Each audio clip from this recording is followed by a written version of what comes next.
this video we're in the ancient city of Rome.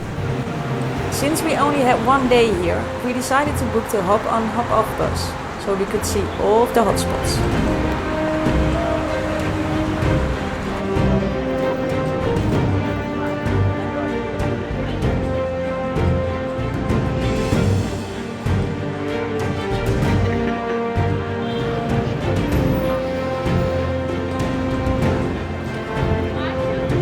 For our second highlight, we hit the Trevi Fountain.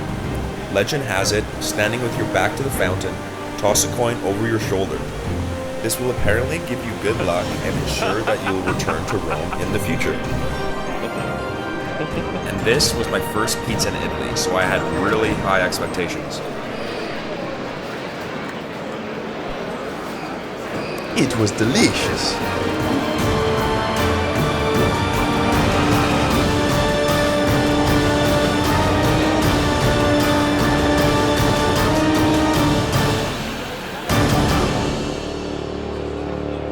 And that's how we spent one day in Rome.